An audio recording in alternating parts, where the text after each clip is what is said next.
It's a disaster. Can never work. She wants to try and get it done. Hillary, she wants to try and save it. It can't be saved. It was no good from day one. It'll never be any good. We have to help our vets immediately. We have to secure the border.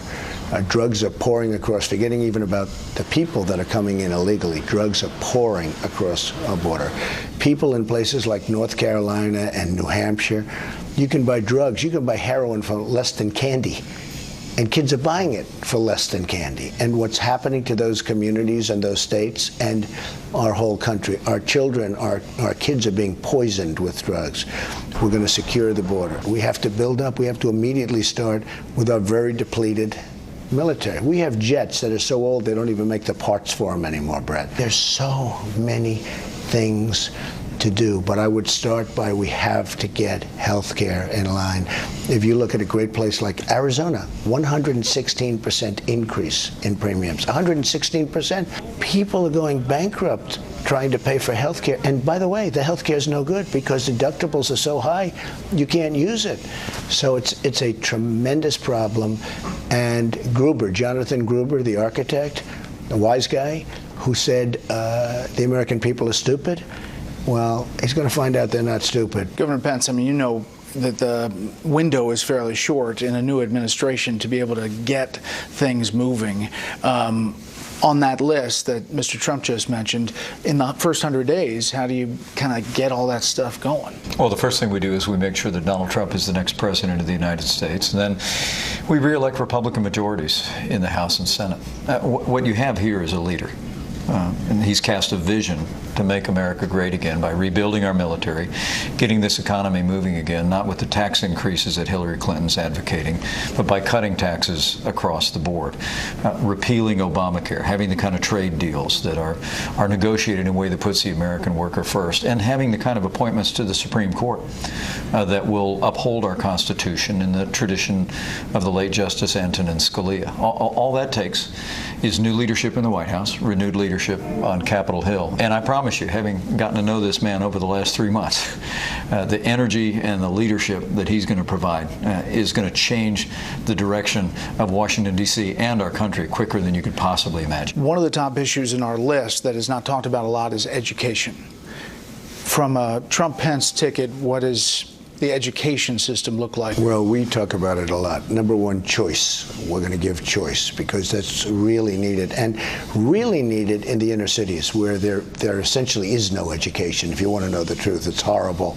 And number one. Number two, we're going to end Common Core. Common Core is a total disaster, and we're going to bring education local. What we have right now is crazy. It's being run out of Washington, D.C. by bureaucrats, many of whom don't care. They just get big fat checks.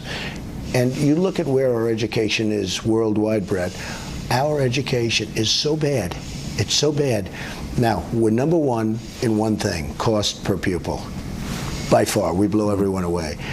As far as the quality of the education, we're 28 and 29. You take a list of 30, we're 28 and 29. You have Sweden, you have Denmark, you have Norway, you have China, you have Japan. You have countries that are spending much less money and doing a much better job. So we would end Common Core, bring education local. One of the very first things Donald Trump and I talked about was his belief that education is a state and local function. Ending Common Core is born of that principle, but his passion to give parents the ability to choose where their children go to school regardless of their income, their area code, I think is an idea whose time has come. I think the best quality he has is he's someone who's very impatient with failure. Also on this list is climate change. If you're a millennial who thinks that climate change is a problem and believes the scientists who say it is, why would you vote for a Trump-Pence ticket? Because we want clean air, we want safety, and we want clean water, crystal clean water. But we can't give hundreds of billions of dollars away to groups that we don't even know where the money is going.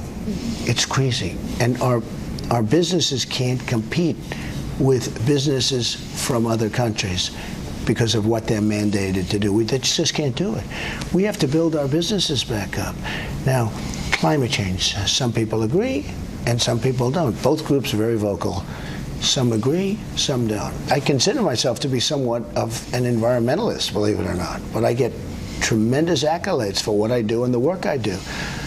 But we can't afford to be giving billions and billions of dollars away and restricting our businesses when other countries that we're competing against don't have those restrictions. So when Hillary Clinton says you don't believe in science, and she uses this on the trail. I don't think most Americans want the kind of divisive and dark change Donald Trump is offering, denying the science of climate change. And she points back to you saying China is making this up.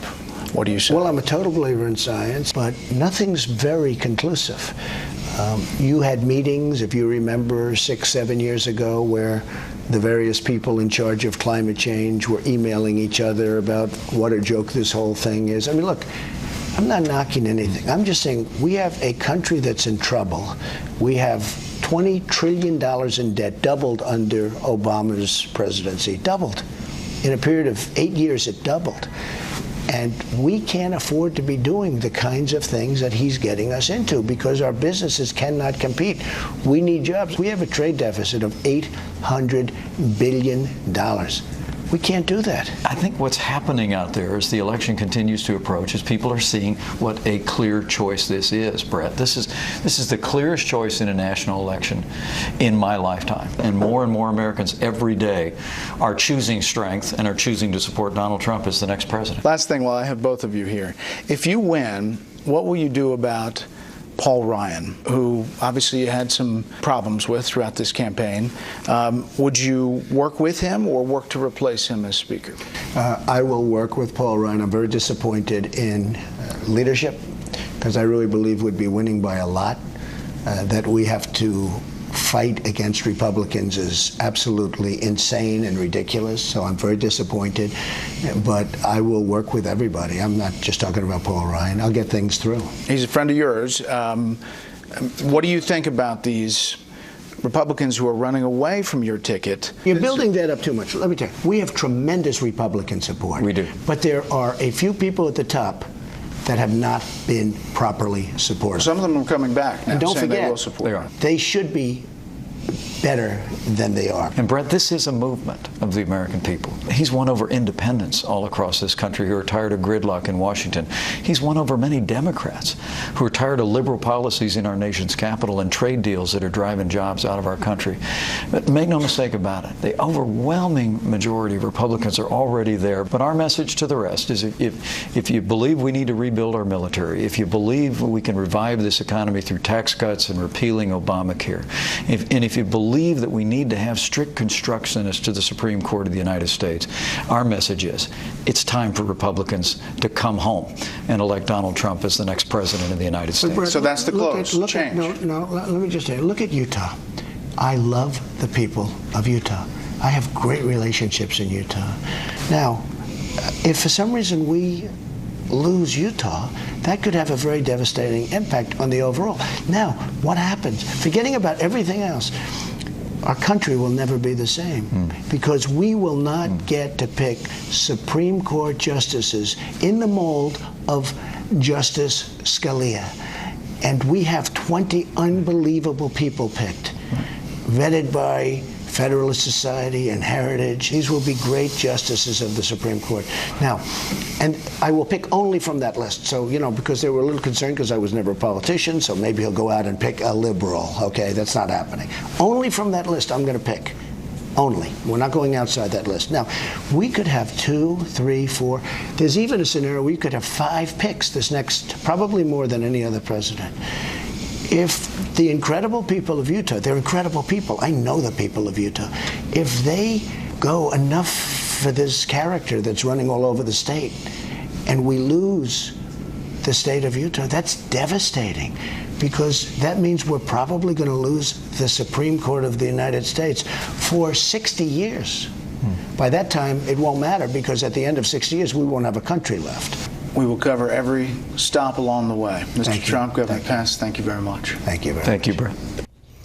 Next up, the panel on the campaign and what the FBI's big announcement means for the final stretch.